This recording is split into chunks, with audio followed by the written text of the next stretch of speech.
Assalamu alaikum warahmatullahi wabarakatuh. Dear students, welcome to our physics class. I am your physics teacher Wahab Khan. आज के lecture में हम लोग chapter number 4 second year का शुरू करने जा रहे हैं, जिसका नाम है इलेक्ट्रोमैग्नेटिक इंडक्शन. इस लेक्चर के अंदर हम लोगों ने दो बहुत ज़्यादा इंपॉर्टेंट टॉपिक्स डिस्कस करने हैं. उसमें एक हमारे पास है मोशनल ईएमएफ और दूसरा है हमारे पास Faraday's law of electromagnetic induction. तो हम लोग कोशिश करेंगे इसके हर हद तक डीप में जाएंगे. तो आप लोग कोशिश करो लेक्चर को एंड तक देखो. एंड में हम लोग क्या करेंगे, इन टॉपिक से रिलेटेड जितने भी एमसीक्यूज़ हैं, जितने भी न्यूमेरिकल्स हैं इंपॉर्टेंट, वो हम लोगों ने जो है डिस्कस करने हैं. शुरू में हम लोग क्या करेंगे, टॉपिक की थ्योरी पढ़ेंगे, उसका फार्मूला ड्राइवेशन करेंगे, फिर उससे रिलेटेड जो है जितनी इंपॉर्टेंट बातें हैं वो डिस्कस करेंगे. फिर लास्ट में हम लोगों ने जो है न्यूमेरिकल्स और एमसीक्यूज़ को प्रैक्टिस करना है. तो आपने वीडियो को लास्ट तक देखना है. अच्छा, अब हम लोगों ने क्या करना है, आज के लेक्चर में हम लोगों ने दो टॉपिक्स पढ़ने हैं. एक मोशनल ईएमएफ है और दूसरा हमारे पास क्या है, Faraday's law of electromagnetic induction. तो इन टॉपिक्स में आप मेरे साथ रहें, सही है, एंड तक. हमारे पास ये जो मोशनल ईएमएफ का टॉपिक है, ये हमारे पास एक सेटअप पर मुश्तमिल है. उस सेटअप में हमारे पास क्या है, दो कंडक्टिंग रेल्स हैं. दो कंडक्टिंग रेल्स हम लोगों ने लिए हैं और इन कंडक्टिंग रेल्स को रखा गया है एक यूनिफॉर्म मैग्नेटिक फील्ड के अंदर. ये जो क्रॉस है यहाँ पर, ये क्या शो करता है, एक चीज़ आप लोगों ने ध्यान में रखनी है, जब भी डॉट आ जाए, सही, ये डॉट शो करता है out of the page, out of the page, सही है. ये जो क्रॉस है ये डायरेक्शन शो करता है इन टू द पेज. अच्छा, ये जो आउट ऑफ द पेज और इन टू द पेज हैं, ये तीन क्वांटिटीज़ के लिए हम यूज़ करते हैं. एक हमारे पास है करंट, दूसरा हमारे पास है फोर्स और तीसरा हमारे पास है मैग्नेटिक फील्ड स्ट्रेंथ. अगर मैं करंट की बात कर रहा हूँ, डॉट लिखा है तो इसका मतलब है current out of the page आ रहा है. क्रॉस लिखा है इसका मतलब है करंट इनटू द पेज आ रहा है. अगर मैं फोर्स की बात कर रहा हूँ, क्रॉस लिखा है इसका मतलब है करंट इनटू द पेज लग रहा है. अगर डॉट लिखा है तो हम कहते हैं यार जो फोर्स है वो आउट ऑफ द पेज लग रहा है. इसी हिसाब से अगर मैं मैग्नेटिक फील्ड स्ट्रेंथ की बात करूँ तो इस क्रॉस का मतलब है मैग्नेटिक फील्ड का डायरेक्शन इनटू द पेज है, डॉट का मतलब है कि आउट ऑफ द पेज है. अब यहाँ पर हम लोगों ने एक यूनिफॉर्म मैग्नेटिक फील्ड रखा है. इस यूनिफॉर्म मैग्नेटिक फील्ड में ये जो कंडक्टिंग रॉड्स हैं, इनको हम लोगों ने कनेक्ट किया है एक गैल्वानोमीटर के साथ. अच्छा, यहाँ पर गैल्वानोमीटर के साथ कनेक्ट किया है. फिर हम लोग क्या करते हैं, यहाँ पर एक कंडक्टर रखते हैं. इसको हम लोगों ने नाम दिया कि यार ये हमारे पास क्या है, PQ है, सही है. और यहाँ पर हम लोगों ने एक कंडक्टर रखा, ये हम लोगों ने एक कंडक्टर रखा, सही है, और इसको हम लोगों ने नाम दिया RS का. अच्छा, RS का जब हम लोगों ने इसको नाम दिया तो यहाँ पर एक क्लोज लूप बना. वो क्लोज लूप क्या है, PQRS. ये देखो, ये एक क्लोज लूप बना, सही है. तो हम लोग कहते हैं यहाँ पर पॉजिटिव और नेगेटिव चार्जेस जो है वो इक्वली डिस्ट्रीब्यूटेड होते हैं कंडक्टर्स के अंदर. अच्छा, सिर्फ क्या होता है, यहाँ पर जो नेगेटिव चार्जेस है वो फ्री होते हैं, फ्री इलेक्ट्रॉन जिनको हम लोग बोलते हैं. पॉजिटिव चार्जेस हमारे पास क्या होते हैं, ये हमारे पास आयंस होते हैं. जिन एटम से इलेक्ट्रॉन निकलते हैं उन एटम पर पॉजिटिव चार्जेस जो है आ जाते हैं. अच्छा, जब ये कंडक्टर स्टेशनरी हालत में होता है, रेस्ट में होता है, तो यहाँ पर गैल्वानोमीटर कोई डिफ्लेक्शन शो नहीं करता. मैं थोड़ा सा बड़ा करके ड्रा करता हूँ. ये हमारे पास है गैल्वानोमीटर, तो गैल्वानोमीटर कोई डिफ्लेक्शन शो नहीं करता. अच्छा, जब हम इसको राइट की तरफ परपेंडिकुलर टू द फील्ड हरकत देते हैं, इस कंडक्टर को लेट सपोज यहाँ से हम लोगों ने मूव करवाया वेलोसिटी v के साथ. लेट सपोज ये कंडक्टर यहाँ पर हम लोग लेकर आए.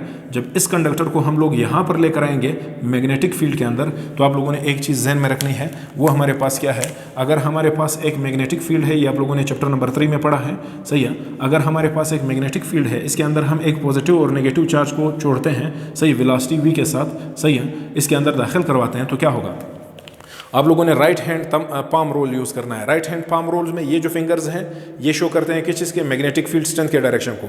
ये जो फिंगर है ये मोशन ऑफ चार्ज के डायरेक्शन को शो कर रहा है. और ये जो पाम है ये शो करेगा force on the moving charge. अच्छा, ये पॉजिटिव चार्ज के लिए. अगर नेगेटिव चार्ज के लिए देखा जाए तो वो अपोजिट डायरेक्शन में होगा. अगर हम कहते हैं यार ये जो पॉजिटिव चार्ज है, यानी मैग्नेटिक फील्ड का जो डायरेक्शन है वो इन टू द पेज है, और पॉजिटिव चार्ज जो है वो किस तरफ जा रहा है, मतलब थंब के डायरेक्शन में इस तरफ जा रहा है, तो इस पॉजिटिव चार्ज के ऊपर जो फोर्स लगेगा वो फोर्स किस तरफ लगेगा, वो आउटवर्ड लगेगा पाम के मुताबिक. तो हम लोग कहते हैं ये पॉजिटिव चार्ज ऊपर की तरफ मूव करेगा और जो नेगेटिव चार्ज है वो किस तरफ मूव करेगा, नीचे की तरफ. तो हम जब इसको हरकत देंगे, वेलोसिटी v के साथ इनको चलाएंगे, तो ये जो नेगेटिव चार्जेस हैं ये सारे एक इंट पर अक्यूमुलेट होंगे, एक इंट पर जमा होंगे, और जो पॉजिटिव चार्जेस हैं वो सारे जो है दूसरे इंट्स पर जमा होंगे. तो आप देखो इस कंडक्टर का एक इंट जो है वो कंप्लीटली पॉजिटिवली चार्ज है, जो दूसरा इंट है वो हमारे पास नेगेटिवली चार्ज है. तो पॉजिटिव और नेगेटिव चार्जेस के बीच में यहाँ पर एक पोटेंशियल डिफरेंस डेवलप हुआ. उस पोटेंशियल डिफरेंस को हम लोग क्या बोलते हैं, EMF, या हम लोग कहते हैं यार मोशनल EMF. क्यों ये EMF क्यों जनरेट हुआ यहाँ पर? ये इस वजह से जब हमने इस कंडक्टर को मोशन दिया, जैसे ही इस कंडक्टर को आप रोकोगे उसी वक्त ये EMF ख़त्म हो जाएगा। तो हम लोग कहते हैं ये EMF उस वक्त तक जो है इसमें प्रोड्यूस होता रहेगा जब तक क्या होता रहेगा, इसको आप हरकत देते रहो। यहाँ पर जो मैग्नेटिक फील्ड है ये इन पॉजिटिव चार्जेस पर ऊपर की तरफ फोर्स लगाता है, नेगेटिव चार्जेस पर नीचे की तरफ फोर्स लगाता है। तो यहाँ पर जब हम इसको हरकत देंगे, यहाँ पर गैल्वानोमीटर जो है क्या शो करेगा, डिफ्लेक्शन शो करेगा, क्योंकि यहाँ पर करंट की फ्लो होगी। यानी यहाँ पर हमारे पास क्या प्रोड्यूस हुआ, एक EMF प्रोड्यूस हुआ। उस EMF को हम लोग क्या बोलते हैं, मोशनल EMF। अच्छा, अब हमने इसका फार्मूला ड्राइव करना है। यहाँ पर हमारे पास दो फील्ड अभी बने। एक तो ऑलरेडी हमारे पास मैग्नेटिक फील्ड था जो पॉजिटिव चार्जेस पर अपवर्ड। अब अगर हम लोग यहाँ पर एक पॉजिटिव चार्ज रखते हैं तो ये मैग्नेटिक फील्ड क्या करता है, इस पॉजिटिव चार्ज पर अपवर्ड की तरफ फोर्स लगाएगा। सही है, मैग्नेटिक फोर्स अपवर्ड की तरफ लगेगा। लेकिन यहाँ पर जो इलेक्ट्रिक फील्ड मौजूद है ये इसी पॉजिटिव चार्ज के ऊपर जो है किस तरफ फोर्स लगाएगा, नीचे की तरफ फोर्स लगाएगा। ये दोनों फोर्सेस जब कैंसिल करेंगे एक दूसरे को तो हम कहते हैं चार्ज इक्विलिब्रियम हालत में आएगा। तो हम लोग कहते हैं यहाँ पर ये चार्जेस उस वक्त तक जो है अक्मुलेट होते रहेंगे जब तक यहाँ पर जो इलेक्ट्रिक फील्ड स्ट्रेंथ है और मैग्नेटिक फील्ड स्ट्रेंथ बराबर नहीं होते। जब ये बराबर हो जाए फिर मजीद चार्जेस जो है यहाँ से हरकत नहीं करेंगे। तो हम इसके लिए जो है इक्विलिब्रियम कंडीशन में हम लोग वो मैथमेटिकल फार्मूला ड्राइव करेंगे। सबसे पहले हम लोगों ने मोशनल EMF को डिफाइन करना है। इसको हम लोग डिफाइन कैसे करेंगे, the EMF which is induced in a conductor due to its motion in a uniform due to its motion, आप लिखो यहाँ पर across a uniform magnetic field.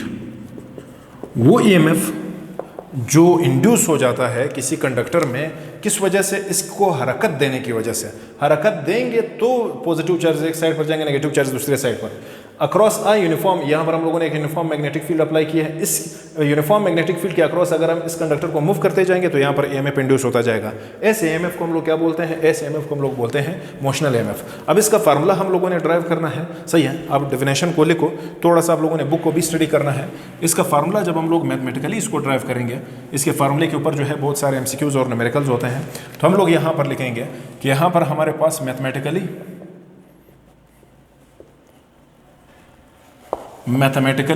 हम लोग लिखेंगे कि यहाँ पर जो इलेक्ट्रिक फोर्स है और जो मैग्नेटिक फोर्स है वो हमारे पास बराबर होंगे। किस सूरत में, जब यहाँ पर ये चार्जेस इक्विलिब्रियम हालत में आएंगे। ये चार्जेस फिर ना इस तरफ जाएंगे ना इस तरफ जाएंगे, क्योंकि दोनों फोर्सेस यहाँ पर अपोजिट डायरेक्शन में इक्वली एक्ट करेंगे। हम लोग कहते हैं इलेक्ट्रिक फोर्स का जो फार्मूला है वो हमारे पास क्या है, QE है। सही है, आप लोगों ने इलेक्ट्रिक फील्ड इंटेंसिटी का फार्मूला पढ़ा है, force per unit charge, Q divide इधर आकर क्या हो जाएगा, मल्टीप्लाई। तो इलेक्ट्रिक फोर्स का जो फार्मूला है वो QE है, और मैग्नेटिक फोर्स का फार्मूला जो है हमारे पास वो क्या है, QVB साइन ऑफ थीटा। ये आप लोगों ने चैप्टर नंबर 3 में पढ़ा। ये Q और Q एक दूसरे को क्या करेंगे, कैंसिल करेंगे। तो E हमारे पास इक्वल होगा किस चीज़ के, VB साइन ऑफ थीटा के। इसको मैंने नाम दिया किस चीज़ का, इक्वेशन नंबर 1 का। यहाँ पर हम लोग कहते हैं electric field in terms of potential gradient। आप लोगों ने पोटेंशियल ग्रेडियंट का जो टॉपिक है वो इलेक्ट्रोस्टैटिक चैप्टर में पढ़ा है, सही, चैप्टर नंबर 1 में। वहाँ पर हम लोग कहते हैं इलेक्ट्रिक फील्ड जो है वो किस चीज़ के बराबर है, हम लोग कहते हैं the rate of change of potential with respect to distance del R, और साथ में हम लोग यहाँ पर क्या लिखते हैं, माइनस नेगेटिव का साइन लिखते हैं। इसका क्या मतलब है कि पोटेंशियल उस वक्त इंक्रीज होता है जब हम लोग फील्ड के अगेंस्ट जाते हैं। ये फार्मूला आप लोगों ने चैप्टर नंबर 1 में पढ़ा है। अब यहाँ पर डेल आर, इन चार्जेस ने यहाँ से यहाँ तक, सही है, सफ़र किया है, और पॉजिटिव चार्जेस ने यहाँ से यहाँ तक सफ़र किया है। कितना डिस्टेंस इन्होंने कवर किया है, इन्होंने इतना ही डिस्टेंस कवर किया है जितना इस कंडक्टर का हमारे पास क्या है, लेंथ है। तो हम लोग यहाँ पर लिखेंगे कि E is equal to minus del V, और इस डेल R की जगह हम लोग क्या लिखेंगे, L लिखेंगे। अगर ये वैल्यू हम लोग यहाँ पर पुट करें, पुटिंग इन 1, इसको इक्वेशन नंबर 1 में पुट करते हैं, पुटिंग इन 1, अगर इसको इक्वेशन नंबर 1 में पुट करेंगे तो minus del V divided by L is equal to, यहाँ पर क्या है, VB साइन ऑफ थीटा। ये जो L है डिवाइड इधर जाकर क्या हो जाएगा, multiply, minus del V is equal to VBL sine of theta. ये माइनस साइन अगर इस साइड हम लोग शिफ्ट करें तो del V is equal to ये क्या बनेगा, minus VBL sine of theta. ये जो potential difference in positive charges और नेगेटिव चार्जेस के बीच, पॉजिटिव इंच और नेगेटिव इन के बीच में जो पोटेंशियल डिफरेंस क्रिएट हुआ है, इसी पोटेंशियल डिफरेंस को हम लोग बोलते हैं मोशनल ईएमएफ। यानी ये जो डेल वी यहाँ पर क्रिएट हुआ है, इसी को हम लोग क्या बोलते हैं, मोशनल ईएमएफ। अगर डेल वी की जगह पर हम लोग मोशनल ईएमएफ का फार्मूला लिखें तो वो हमारे पास क्या बनेगा, minus V B L sine of theta. अब यहाँ पर ये नेगेटिव साइन क्या शो करता है, इसको फैराडे लॉ, मतलब फैराडे जो है लेंज लॉ में हम लोग इसको अलग से एक्सप्लेन करेंगे। ये नेगेटिव साइन जो है, negative sign shows that induced EMF always opposes the cause due to which it is induced। यहां पर जो EMF इंड्यूस हो जाता है वो हमेशा उस काज को, सही है, उस काज को अपोज करता है जिस काज की वजह से ये जो है इंड्यूस हुआ है। इसको हम लोग जो है लेंज लॉ में डिटेल से समझेंगे, लेंज लॉ में डिटेल से पढ़ेंगे। अब ये EMF मैक्सिमम कब होता है, ये EMF मिनिमम कब होता है, इसके कुछ केसेस हैं, उन केसेस को समझते हैं। ये जो मोशनल EMF है हमारे पास, मोशनल EMF हमारे पास मैक्सिमम EMF, यानी मोशनल EMF हमारे पास मैक्सिमम कब होता है, हम लोग कहते हैं व्हेन थीटा बिटवीन, ये जो एंगल बन रहा है ये किस चीज़ के बीच बन रहा है, वेलोसिटी और मैग्नेटिक फील्ड स्ट्रेंथ, सही है। तो हम कहते हैं when theta between V and B is 90 degree. जब हम इस कंडक्टर को परपेंडिकुलरली, मैग्नेटिक फील्ड के बिल्कुल परपेंडिकुलरली हरकत देते हैं तो हमारे पास जो EMF होगा वो मैक्सिमम होगा। इस केस में EMF हमारे पास क्या होगा, VBL साइन, एंगल हम कितना पुट करेंगे, 90 डिग्री। मैक्सिमम EMF हमारे पास क्या होगा, VBL साइन 90 डिग्री में किस चीज़ के बराबर है, 1 के बराबर है। तो मैक्सिमम EMF हमारे पास कितना होगा, VBL। आप नेगेटिव साइन लगाओ या ना लगाओ वो मैटर नहीं करता। तो हम लोग कहते हैं मैक्सिमम EMF का फार्मूला ये है। अगर इसी वैल्यू को हम लोग यहाँ पर पुट करें इस फार्मूले में, तो VBL की जगह पर हम लोग मैक्सिमम वैल्यू लिखेंगे। तो हम लोग लिखेंगे कि EMF किसी भी कॉइल में जब इंड्यूस हो जाता है वो मैक्सिमम EMF और साथ में किस चीज़ के बराबर होता है, साइन थीटा के। इसी हिसाब से ये जो EMF है ये हमारे पास मिनिमम कब होता है, ये मिनिमम उस सूरत में होता है अगर इस कंडक्टर को हम लोग पैरेलल टू द फील्ड ऐसे मूव करवाएं या anti parallel to the field, opposite direction में फील्ड के मूव करवाएं।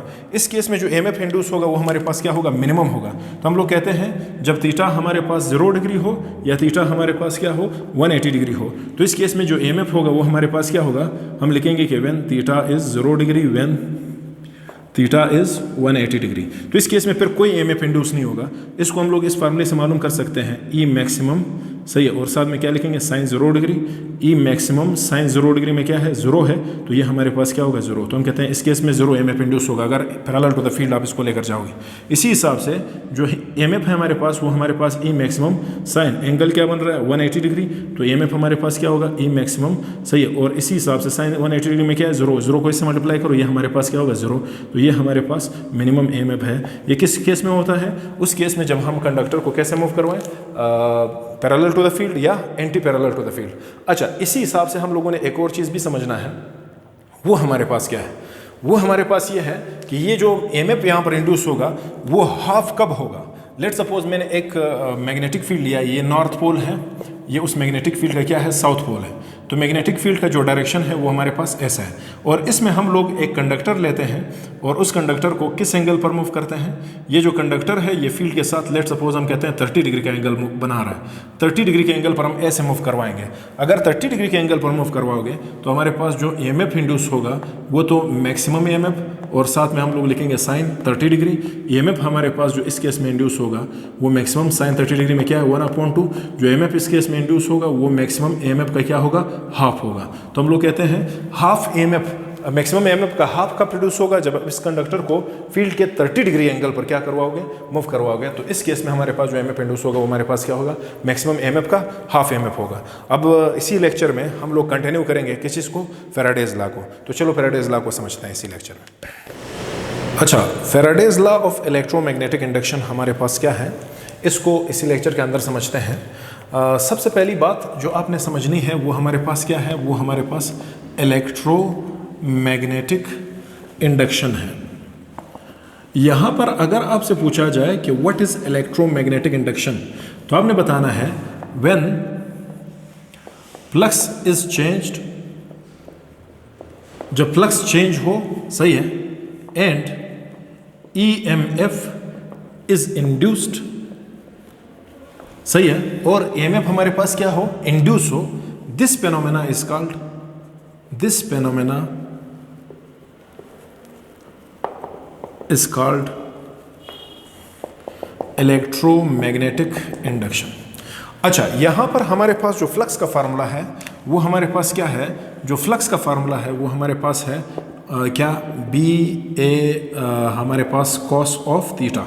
हम लोग कहते हैं फ्लक्स को हम कैसे चेंज कर सकते हैं, फ्लक्स को हम चेंज कर सकते हैं मैग्नेटिक फील्ड स्ट्रेंथ को चेंज करने से, एरिया को चेंज करने से, या हमारे पास किस चीज़ को चेंज करने से, एंगल को चेंज करने से। ये हमारे पास इन तीनों फैक्टर्स में से अगर कोई भी एक फैक्टर चेंज हो रहा हो तो हम लोग कहते हैं इससे हम लोग फ्लक्स चेंज कर सकते हैं। तो अगर हम फ्लक्स चेंज करें, फ्लक्स के चेंज करने से हमारे पास क्या इंड्यूस हो, EMF इंड्यूस हो, इस फेनोमेना को हम लोग क्या बोलते हैं, इलेक्ट्रोमैग्नेटिक इंडक्शन। अब इसी चीज़ को हम लोग फैराडेज लॉ में समझेंगे। सबसे पहले आप फैराडेज लॉ के स्टेटमेंट को समझो कि फैराडेज लॉ का हमारे पास जो स्टेटमेंट है वो क्या है। इसका जो स्टेटमेंट है हम लोग कहते हैं the EMF induced in a coil is equal to n times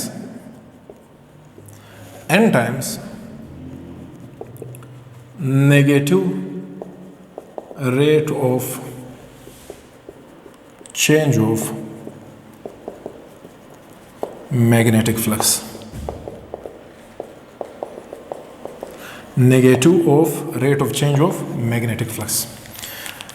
Faraday क्या कहता है, इसका जो फार्मूला है, इस लॉ का स्टेटमेंट का जो फार्मूला है वो हमारे पास क्या है, वो कहता है जो EMF किसी कॉइल के अंदर इंड्यूस हो जाता है वो किस चीज़ के इक्वल होता है, negative n times negative of rate of change of magnetic flux. Rate का मतलब है विद रिस्पेक्ट टू टाइम जब फ्लक्स चेंज हो रहा हो। माइनस का साइन आप बाहर निकालो, जो EMF हमारे पास बनेगा वो हमारे पास क्या हो, -n del pi divided by del T. पहले हम इस फार्मूले को प्रूफ करेंगे। ये फार्मूला हमारे पास आता कैसे है, इस फार्मूले को हम लोग प्रूफ करेंगे, फिर इससे रिलेटेड जो है कुछ इंपॉर्टेंट, बहुत इंपॉर्टेंट बातें हम लोग सीखेंगे। अच्छा, लास्ट में कुछ MCQs में करवाऊंगा, कुछ बातें आप लोगों को समझाऊंगा, उसको आपने ज़रूर मिस नहीं करना है, उनको समझना है, बहुत इंपॉर्टेंट है। अच्छा, EMF induce in a coil is n times negative rate of change of flux, सही है। अब नेगेटिव साइन क्या है, इन सारी चीज़ों को जो है बारी बारी हम लोग एक्सप्लेन करेंगे। फिलहाल हम लोगों ने इसी लॉ को, इस फार्मूले को हम लोगों ने क्या करना है, प्रूफ करना है। इस फार्मूले को प्रूफ करने के लिए हम लोगों ने अभी जो सेटअप पढ़ा, जो सेटअप हम लोगों ने मोशनल EMF का पढ़ा, अब उसी सेटअप से हम लोग जो है इसी फार्मूले को प्रूफ करते हैं। अच्छा, वो जो सेटअप हम लोगों ने पढ़ा, हमने पढ़ा कि हमारे पास क्या है, वही हमारे पास हम लोगों ने मैग्नेटिक फील्ड लिया, सही, यूनिफॉर्म मैग्नेटिक फील्ड लिया, और उसी में यूनिफॉर्म मैग्नेटिक फील्ड में हम लोगों ने क्या रखे, दो कंडक्टिंग रेल्स यहाँ पर रखें, सही है। अगर दो कंडक्टिंग रेल्स रखे और इनको किस चीज़ के साथ कनेक्ट किया, गैल्वानोमीटर के साथ कनेक्ट किया। यहाँ पर हमारे पास क्या है, एक कंडक्टर हम लोगों ने रखा, और ये जो कंडक्टर है, सही है, इसको हम लोगों ने शुरू में यहाँ पर हमारे पास क्या था, P और Q था, सही है, और यहाँ पर क्या है हमारे पास R और S। यहाँ पर एक क्लोज लूप बना हमारे पास, सही है। जब हम इस कंडक्टर को आगे की तरफ मोशन देंगे, जब इस कंडक्टर को हम लोग यहाँ तक लेकर आएंगे, सही है, तो हम लोग कहते हैं इस कंडक्टर के अंदर EMF इंड्यूस हो जाएगा, यानी पोटेंशियल डिफरेंस जो है वो क्या हो जाएगा, क्रिएट हो जाएगा। यह भी हम लोगों ने पढ़ा। अब यहाँ पर आप देखो, यहाँ पर हम लोग जब इस कॉइल को यहाँ से यहाँ तक लेकर गए, यहाँ से यहाँ तक लेकर आने में हम लोगों ने क्या कहा, हम लोगों ने कहा यहाँ से यहाँ तक इसने जितना डिस्प्लेसमेंट कवर किया, उस डिस्प्लेसमेंट को मैंने क्या दिया नाम, डेल डी का नाम दिया। अच्छा, और इस कंडक्टर का जो लेंथ है वो हमारे पास क्या है, वो हमारे पास है L, सही है। अच्छा, अब हम लोगों ने समझना ये है, यहाँ पर क्या चेंज हुआ है, पहले इस लूप का एरिया इतना था, अब इस लूप का एरिया देखो, ये लूप का एरिया इतना बढ़ गया, यानी इस कंडक्टर को जितना राइट साइड की तरफ मूव करते जाओगे, ये जो एरिया है ये बढ़ता जाएगा। तो एरिया के चेंज होने की वजह से BA कॉस ऑफ थीटा, अगर एरिया चेंज होगा तो फ्लक्स ऑटोमेटिकली हमारे पास क्या होगा, चेंज। तो हम कहते हैं यहाँ पर फ्लक्स भी चेंज होगा। तो यहाँ पर हम लोगों ने अगर इसको मैथमेटिकली प्रूफ करना है तो हम लोग सबसे पहले जो हमारे पास है यहाँ पर हम लोगों ने कहा कि यार कंडक्टर को मूव कराओगे तो यहाँ पर मोशनल EMF इंड्यूस होगा, और उस मोशनल EMF का फार्मूला हम लोगों ने क्या पढ़ा था, -VBL साइन ऑफ थीटा, ये फार्मूला हम लोगों ने पढ़ा था। अच्छा, हम लोग कहते हैं यहाँ पर जब इस कॉइल को हम मूव करवाएंगे, कॉइल की वेलोसिटी या कॉइल की जो स्पीड है उसका फार्मूला हमारे पास क्या होगा, del D upon del T। इसको नाम दिया किस चीज़ का, इक्वेशन नंबर 1 का। अच्छा, इसी हिसाब से हम लोग कहते हैं, इसको हम लोगों ने इक्वेशन नंबर 1 का नाम दिया। अगर हम लोग फ्लक्स की वैल्यू निकालना चाहे तो आपको पता है मैग्नेटिक फ्लक्स का फार्मूला हमारे पास क्या है, मैग्नेटिक फ्लक्स का फार्मूला हमारे पास है B इंटू A, सही है, इंटू कॉस ऑफ थीटा। यहाँ पर फ्लक्स चेंज हो रहा है, क्यों चेंज हो रहा है, एरिया के चेंज होने की वजह से। ये बाकी चीज़ें चेंज नहीं हो रही, सिर्फ एरिया चेंज हो रहा है। तो हम कहते हैं change of flux B into del A cos of theta के बराबर है। अच्छा, अब यहाँ पर हम लोगों ने क्या करना है, कुछ बातें जो आप लोगों ने समझनी है, वो हमारे पास क्या है, ये क्रॉस है, सही है, यानी मैग्नेटिक फील्ड का डायरेक्शन ये है, ये हमारे पास एरिया है, एरिया का भी जो डायरेक्शन हम लोग लेते हैं वो आउटवर्ड, यानी in the direction of magnetic field लेंगे। तो यहाँ पर हम लोग कहते हैं यार एरिया और मैग्नेटिक फील्ड का जो डायरेक्शन है वो सेम है, तो हमारे पास एंगल क्या बनेगा, 0 डिग्री। तो डेल पाई बी, ये उसी तरीके से लिखेंगे B इंटू डेल A, सही है, और कोस एंगल कितना है, 0 डिग्री, डेल पाई बी, सही है, B into del A, cos 0 degree में क्या है, 1 है, लिखेंगे कि del into pi B, B into del A। अच्छा, ये जो डेल ए है ये हमारे पास क्या है, चेंज इन एरिया। अगर इस कॉइल का मुझे एरिया मालूम करना है, चेंज इन एरिया मालूम करना है, तो एरिया को मैं कैसे मालूम करूंगा, लंबाई ज़रबे चौड़ाई, लेंथ मल्टीप्लाई बाय विड्थ। अच्छा, इसकी जो लेंथ है वो किस चीज़, कंडक्टर के लेंथ के बराबर है, वो हमारे पास क्या है, L है, और इसकी जो विड्थ है वो हमारे पास किस चीज़ के बराबर है, वो इस डेल डी के, यानी जितना डिस्प्लेसमेंट कवर करेगा उतना एरिया उसी हिसाब से जो है चेंज होता जाएगा। तो एरिया का जो फार्मूला है वो L इंटू डेल डी के बराबर है। तो हम लोग यहाँ पर लिखेंगे कि del pi B, B into del A की जगह पर क्या लिखेंगे, हम लोग लिखेंगे L इंटू डेल डी, सही है, यही लिखेंगे। और ये वैल्यू हम लोगों ने लिख ली, ये हमारे पास बना इक्वेशन नंबर 2, सॉरी ये 2 बना था, ये हमारे पास क्या बनेगा, 3। अब हम लोगों ने क्या करना है, ये तो हमारे पास फ्लक्स की वैल्यू आ गई।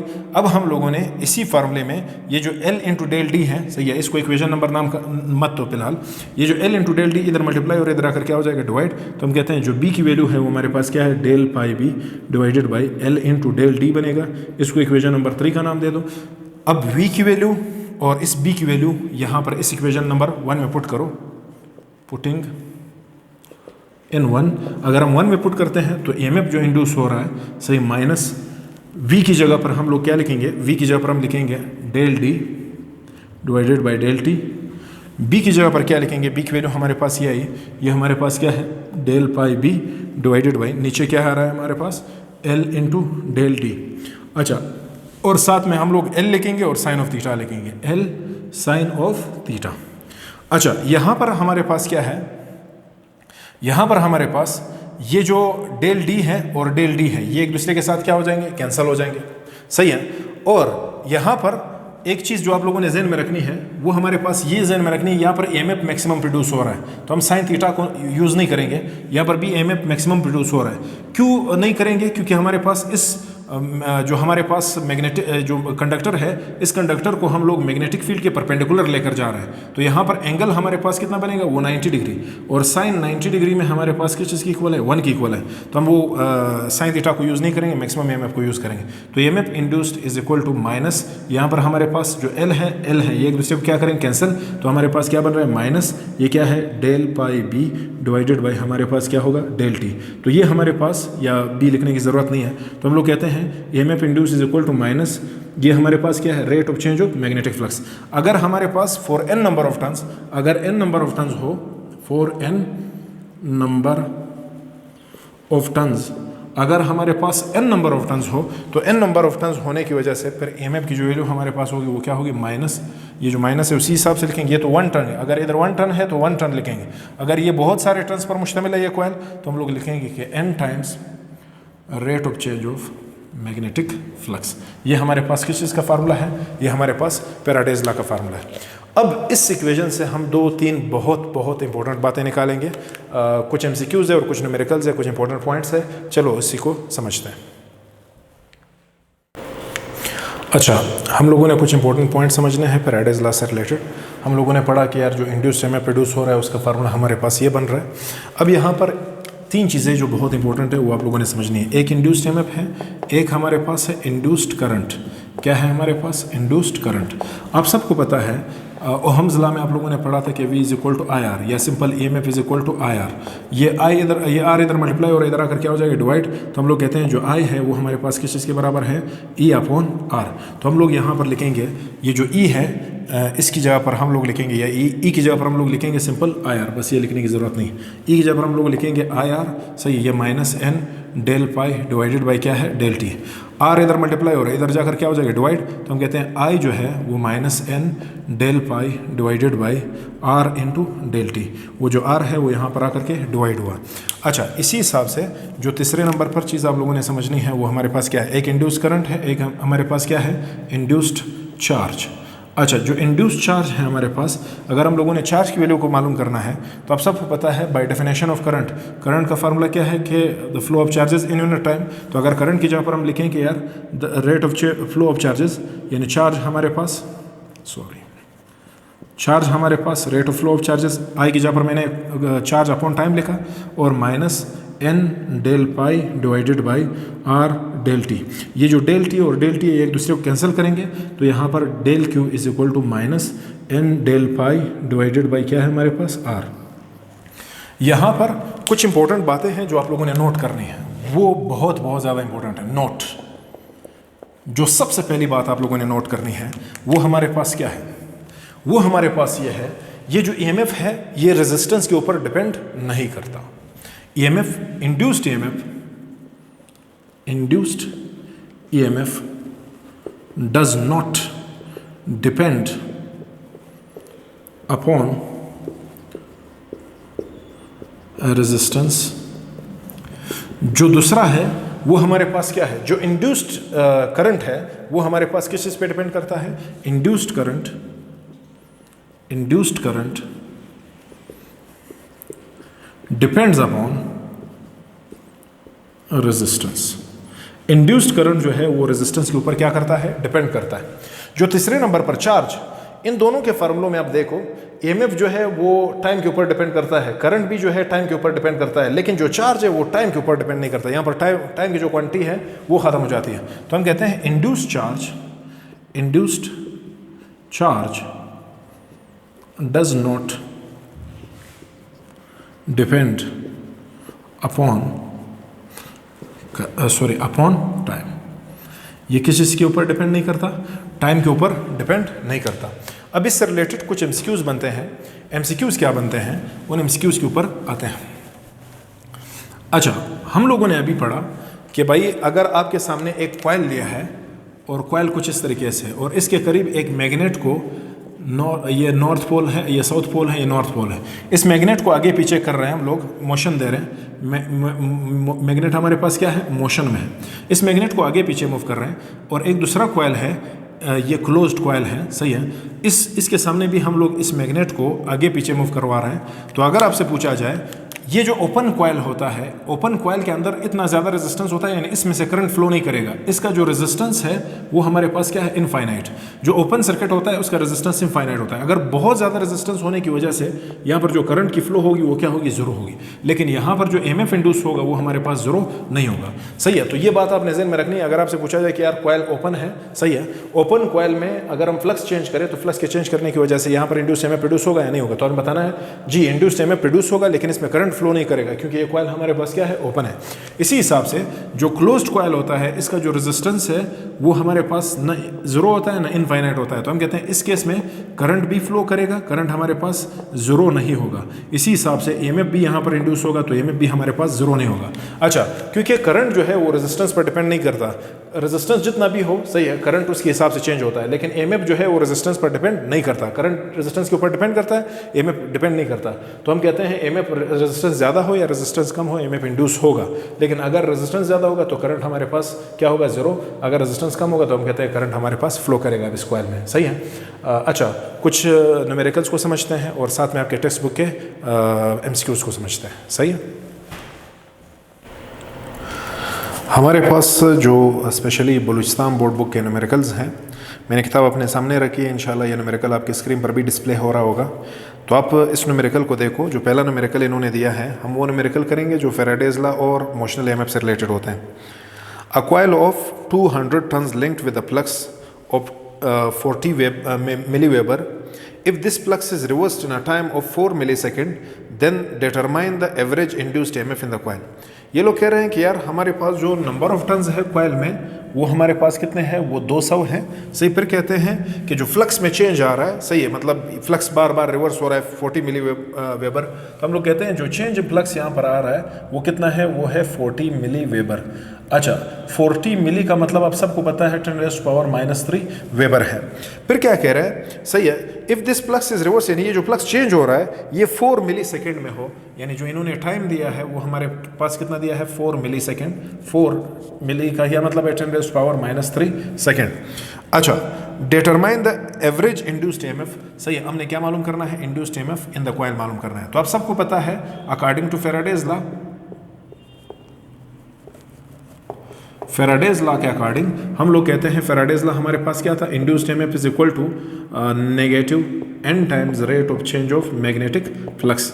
तो -n हमारे पास कितना है, 200 है। Rate of change of flux कितना है, 40 मल्टीप्लाई बाई 10⁻³ है। और टाइम हमारे पास कितना है, वो 4 मल्टीप्लाई बाई 10⁻³ है। 10⁻³ कैंसिल, 4 10 40, 10 को 200 से मल्टीप्लाई करो। ये नेगेटिव साइन लिखने की यहाँ पर कोई ज़रूरत नहीं है, हम लोग सिर्फ मैग्नीट्यूड ऑफ EMF मालूम कर रहे हैं। तो 10 को 200 से मल्टीप्लाई करो, ये हमारे पास कितना बनेगा, 2000 वोल्ट। सही है, तो हम लोग कहते हैं जो इंड्यूस्ड EMF हमारे पास होगा वो 2000 वोल्ट होगा। इस न्यूमेरिकल पर MCQs बन सकता है क्योंकि बगैर कैलकुलेटर के होते हैं। वो तमाम न्यूमेरिकल्स जिनमें कैलकुलेटर यूज़ नहीं होता, ऐसे न्यूमेरिकल जो है आपके PMC और एंट्री टेस्ट के एग्जाम्स के लिए जो है बहुत ज़रूरी है। डेटा नंबर 2, न्यूमेरिकल नंबर 2 पर आते हैं। न्यूमेरिकल नंबर 2 हमारे पास कितना है, कह रहे हैं कि at what rate would it be necessary for a single conductor loop, यानी सिंगल कंडक्टर लूप का क्या मतलब है, जो नंबर ऑफ टर्न्स है वो हमारे पास कितने हैं, 1 है। सही है, कि किस रेट से एक सिंगल कंडक्टर लूप जो है वो कट द फ्लक्स, वो फ्लक्स को चेंज करे in order that current of 1.2 milli ampere flows through it, कि हमारे पास जो करंट है वो इसमें कितना फ्लो हो रहा है, 1.2 मिली एम्पेयर, यानी 1.2 मिली का मतलब है 10⁻³ एम्पेयर। सही है, flows through it when 10 ohm resistor is connected across the its ends. और जो रेजिस्टर हम लोगों ने कनेक्ट किया है इस कॉइल के एंड के, वो हमारे पास कितना है, वो हमारे पास है 10 ओहम का एक रेजिस्टर। अच्छा, अब ये कह रहे हैं कि यार क्या मालूम करना है, हम लोगों ने मालूम करना है rate of change of flux. ये हम लोगों ने मालूम करना है कि किस रेट से वो फ्लक्स चेंज हो जाए, कि हमारे पास एक रेजिस्टर हम लोगों ने लगाया है, या लेट सपोज आपके पास एक डायनामो है, वो साइकिल की डायनामो तो आप लोगों ने देखी है, मतलब यहाँ पर हमारे पास एक मैग्नेटिक फील्ड अप्लाई हुआ है। सही, ये नॉर्थ पोल है, साउथ पोल है, साइकिल की डायनामो है। सही है, इसके साथ ये डायनामो का जो टायर है वो साइकिल के टायर के साथ कनेक्ट हो रहा है। सही है, तो हम लोग कहते हैं जब ये डायनामो रोटेट करता है तो ये कॉइल इसके बीच में रोटेट करता है, तो इसके साथ फिर वो जो ये तो AC जनरेटर का एक सिंपलेस्ट फॉर्म है, इसके साथ फिर हम लोग जो है वो जो कनेक्ट करते हैं स्प्लिट रिंग्स वगैरह, मैं सिंपल कहता हूँ, इसके साथ हम लोगों ने एक बल्ब कनेक्ट किया है, और इस बल्ब का जो रेजिस्टेंस है, लेट सपोज मैं कहता हूँ वो 10 ओहम है। सही है, इस बल्ब से, ये जो 10 ओहम का बल्ब है, इस बल्ब से मैं कहता हूँ कि यार हम लोग कहते हैं कि कितना करंट पास हो रहा है, इस बल्ब से जो करंट पास हो रहा है 1.2 मिली एम्पेयर पास हो रहा है। तो हम कहते हैं इस कॉइल में जो करंट, जो फ्लक्स है वो किस रेट से चेंज हो जाए कि इस रेजिस्टर से इतना करंट पास हो। तो हम लोग कहते हैं कि rate of change of flux जो है वो हमारे पास EMF के बराबर है। हम कहते हैं यार इंड्यूस्ड EMF किस चीज़ के बराबर है, इंड्यूस्ड EMF बराबर है हमारे पास n times rate of change of flux. ये फैराडे ने हमें ला दिया था, n हमारे पास यहाँ पर 1 है, 1 टन है, तो इंड्यूस्ड EMF हमारे पास यहाँ पर 1 लिखेंगे। Rate of change of flux, तो हम लोग कहते हैं जो rate of change of flux हम लोगों ने मालूम करना है, ये तो बराबर है इंड्यूस्ड EMF के। और अब सब पता है इंड्यूस्ड EMF एक वोल्टेज ही है, और हमने हमें एक लॉ दिया था V = IR। तो हम लोग इस इंड्यूस्ड EMF की जगह पर लिख सकते हैं कि ये कितने करंट को फ्लो करवाएगा और कितने रेजिस्टेंस में से। तो हम लोग लिखते हैं कि यार I हमारे पास कितना आ रहा है, इन्होंने जो I दिया है वो हमारे पास कितना है, 1.2 मल्टीप्लाई बाई 10⁻³ है, मल्टीप्लाई बाई रेजिस्टेंस कितना दिया है, वो हमारे पास है 10 ओहम। 10 जब कुछ ना हो तो पावर इसका क्या होता है, 1 होता है। तो हम लोग कहते हैं जो rate of change of flux आ रहा है, सही है, rate of change of flux ये 1.2 उसी तरीके से लिखो, ये 10⁻+1 है, ये -3 है, +1 -3 ये हमारे पास क्या बनेगा, 10⁻²2। फ्लक्स का यूनिट क्या है हमारे पास, वेबर है, टाइम का यूनिट क्या है, सेकेंड है, तो वेबर पर सेकेंड। यानी अगर फ्लक्स इस रेट से चेंज होगा तो फिर 10 ओहम के रेजिस्टेंस से इतना करंट जो है वो फ्लो करेगा। ये हमारे पास न्यूमेरिकल नंबर 2 था, ये भी बगैर कैलकुलेटर के होता है। तो it is important for your exam and as well as for your entry test exam. सही है, तो आपने ये ऐसे न्यूमेरिकल जो बगैर कैलकुलेटर के होते हैं इन पर प्रैक्टिस करनी है। सही है, ये आ सकते हैं बतौर MCQs। अच्छा, जो थर्ड न्यूमेरिकल है वो हमारे पास मोशनल ईएमएफ से रिलेटेड है।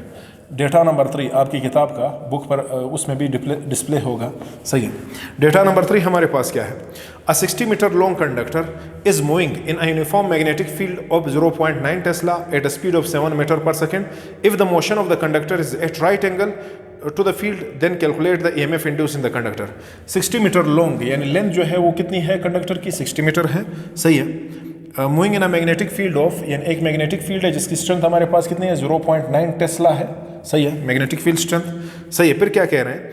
At speed of 7 metre per second, और किस स्पीड से ये जा रहा है? 7 मीटर पर सेकेंड की रफ्तार से जा रहा है। If the motion of the conductor is at right angle, right angle का क्या मतलब है कि एंगल हमारे पास कितना है? 90 डिग्री का है।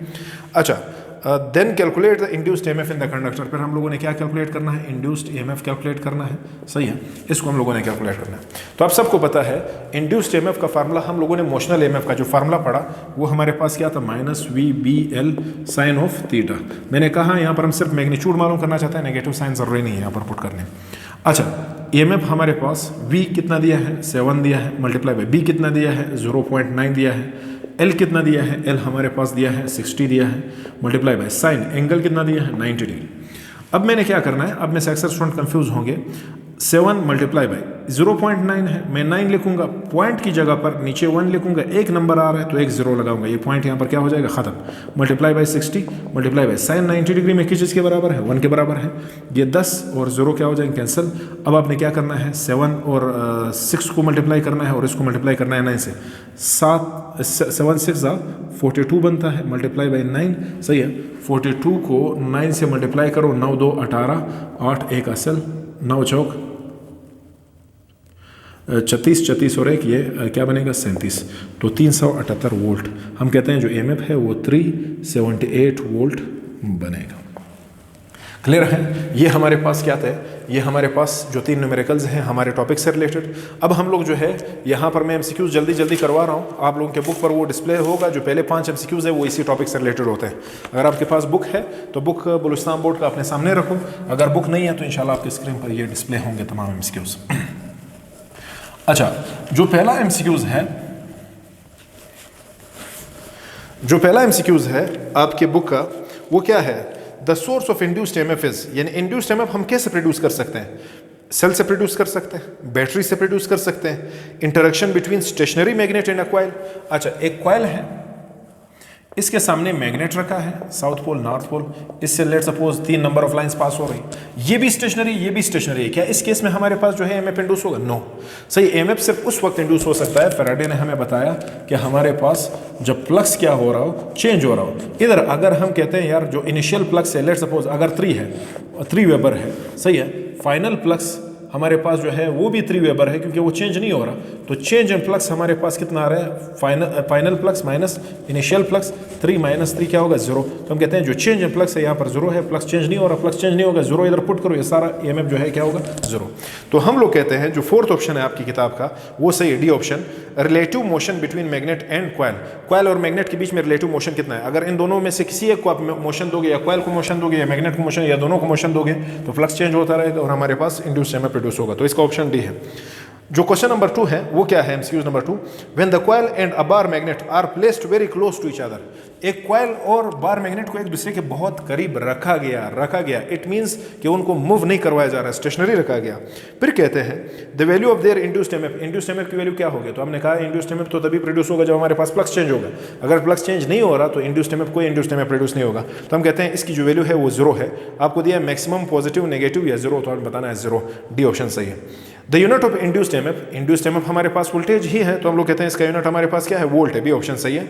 The law of electromagnetic induction was introduced by, जो लॉ ऑफ इलेक्ट्रोमैग्नेटिक इंडक्शन है वो किसने हमें दिया था? वो हमें दिया था फैराडे ने, सही है। और जो 5th एमसीक्यूज है वो हमारे पास क्या है? According to Faraday's law of electromagnetic induction the induced EMF depends upon minimum magnetic flux, maximum magnetic flux, change in magnetic flux, rate of change of magnetic flux. तो ये इंड्यूस्ड ईएमएफ जो है वो डायरेक्टली प्रोपोर्शनल है rate of change of magnetic flux, सिर्फ flux पर depend नहीं करता, सिर्फ जो है मिनिमम और मैक्सिमम पर डिपेंड नहीं करता, ये इस पे डिपेंड करता है कि किस रेट से फ्लक्स चेंज हो रहा है, कितनी तेज़ी से फ्लक्स चेंज हो रहा है, इस चीज़ पे डिपेंड करता है। तो ये जो MCQs नंबर 5 है, इसका जो आंसर है वो मेरे पास क्या है, डी।